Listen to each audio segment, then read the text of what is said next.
Thank you for having reminded us, and me included, the true paradox of Tunisia, as you really highlighted. But I would also like that we go more into details in terms of censorship, how this censorship was technically implemented in Tunisia, but also how it was politically executed. You probably don't know, but in Tunisia we do know that Ben Ali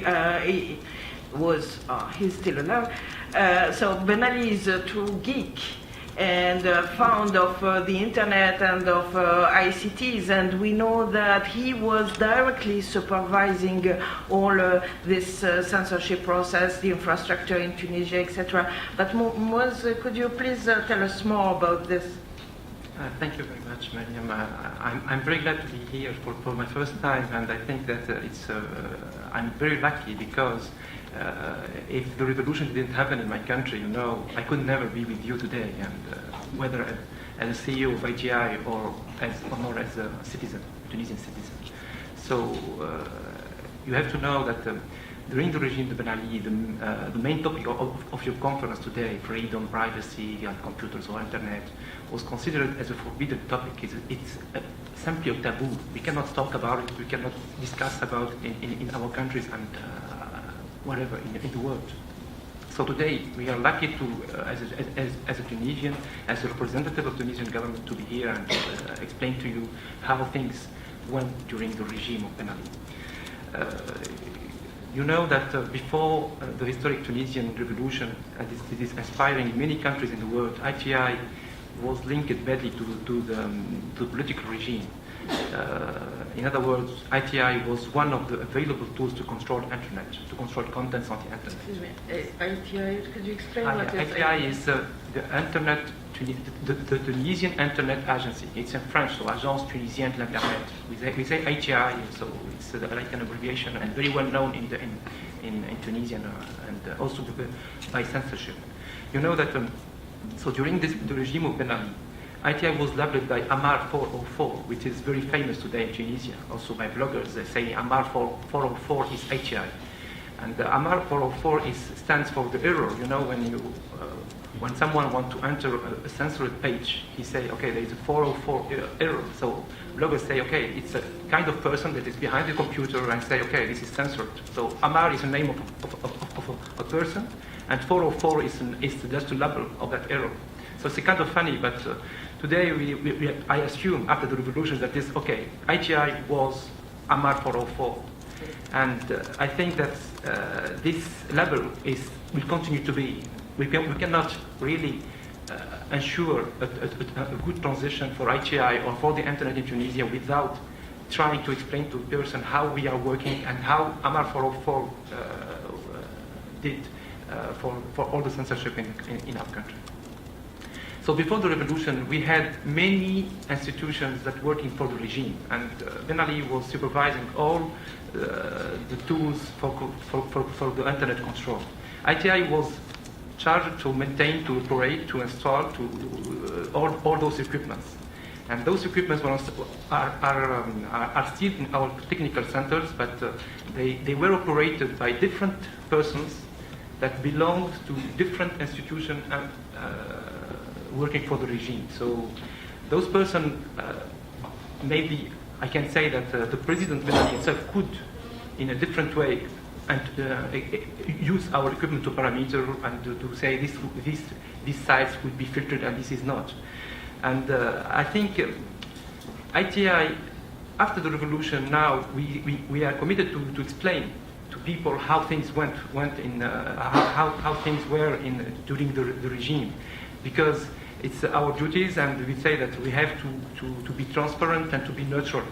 And we explained in many occasions to bloggers and to all the internet community that there were four kind of sites that were blocked. And they say pornographic and immoral internet contents, also websites inciting for violence and terrorism, but also sites of politically oriented websites which were simply labeled against the regime. So Nawet or other political parties' sites were blocked.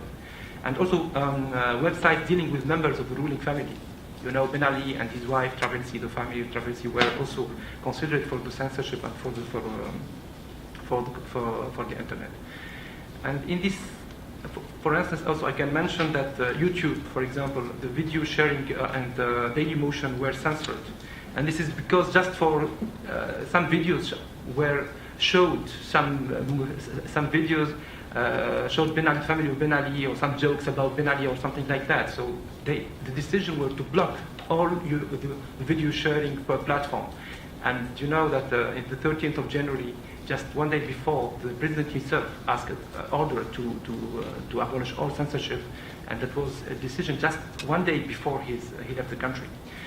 So for me, it's unbelievable for a country that hosted the WSCS in 2005 and to do such kind of censorship, because we have a lot of opportunities, and I think all those censorship were done in an administrative way. So there is a regime, it's a dictator, and all the decisions were made by them, and ITI had just to obey to the orders to maintain the documents. I think I can give more information later on. Sure. Thank you. I think it was important to set the scene with this example of Tunisia, but now it's time to get to the big picture of the whole region. And Jillian and Nasser are invited now to discuss and to provide us with information on more recent developments based on their own work and experience, on how human rights activists and also the global opposition to dictatorships have been articulated, so far successfully in Tunisia and Egypt, but we shouldn't forget that these developments and these uprisings are still under harsh repression in other countries. And I would like both of you to also to highlight what was exactly the role of social media, but not only social media, but also the more classical media, what role they played in this process. Jillian, would you like to start? Sure. Well, Nasser and I know each other quite well, so I imagine that we can go back and forth on this one a bit. You know, I think what was interesting in Tunisia, as Moez mentioned, the day before Ben Ali stepped down, in his third and final speech, which, you know, at the time we could joke 3 times the charm, it happened with Egypt as well. In his third and final speech, he ordered an opening of the internet, an unblocking of the internet. And then in Egypt, what we saw was obviously completely different. We saw Mubarak responding to the sort of dictator's dilemma idea by saying, okay, well, you know, this didn't work in Tunisia, let's try the opposite, let's shut down the internet. And so I think now what we're seeing in Syria is a recognition that neither of those worked, and instead let's just arrest people, including bloggers. Despite the hoaxes, it's still happening. And so, you know, in terms of the use of social media, I mean, I think this is really interesting, and Moez touched on this a bit, but not only YouTube was blocked in Tunisia, so were Vimeo, Dailymotion, just about any video sharing site you could think of. And we've seen how powerful video sharing is in these protest movements, and so the inability to put videos out to the world kind of caused people to turn to one platform. And in this case, from what I've heard from Tunisian friends, is that was Facebook. Now, Facebook has a lot of problems of its own in terms of dealing with free expression, I would say. But in this case, it was the platform of choice for a lot of people because it was what was accessible. And it never, Tunisia never managed to block Facebook for more than a couple of weeks because the one time that they did, I think that was like actual street protests. So very popular.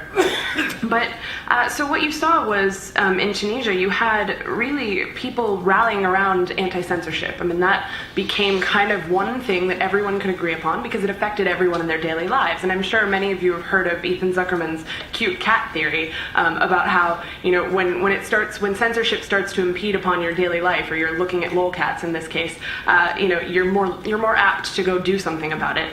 And so, you know, a lot of Tunisian friends have told me, and I don't know if you would agree, but that censorship was really a main core issue that caused a lot of people to get involved in this. And then Egypt, I would say, Egypt also had a strong history of using digital tools for activism, and we saw that very strongly in the anti-torture movement there. And so, I think I'm going to pass this to Nasser in a second, but I think that it's important to look at Egypt and Tunisia as sort of special cases. They have a lot in common in the sense that both have high internet penetration. I mean, have a lot in common in terms of the internet. Both have high internet penetration. But, Tunisia had heavy censorship. Egypt didn't. Egypt hardly blocked any websites. At the time that January 25th, basically, there was nothing filtered on the Egyptian internet. And so you were coming at it from this perspective of, okay, well, we don't have anything filtered. First they blocked Twitter, then they blocked Facebook, and then they shut down the internet. In other places in the region, it's really quite different. Libya, you have 5% internet penetration. And now, of course, as we know, the internet is largely shut down. In Syria, you've got actually about 20% internet penetration, but the regime is so repressive in dealing with online dissidents in general, but also online dissidents, that they've actually been arresting people and demanding their passwords. And we have confirmed cases of this. And so that's a case where the authorities could potentially use someone's Facebook account to then go after their contacts. And so I would say that it's difficult to say what will happen in other countries and how tools are being used. And at that point, I'm going to pass this to Nasser and see what he has to add. Well, on a lighter note, Jillian and myself and our friend Enes Fish recorded right after the downfall of Ben Ali YouTube video that we spread around, tweeted, basically saying in a sense that if another journalist were to come to us and ask us whether this was a Twitter or Facebook revolution, that we will collectively commit suicide. And the point that we were making there is that basically fending off that, and what is really going on, the reason I opened with that is to connect to Meryem's point, which is the interaction of social media and traditional media, is that there are a few dynamics that were going on. First of all, all of this internet activism,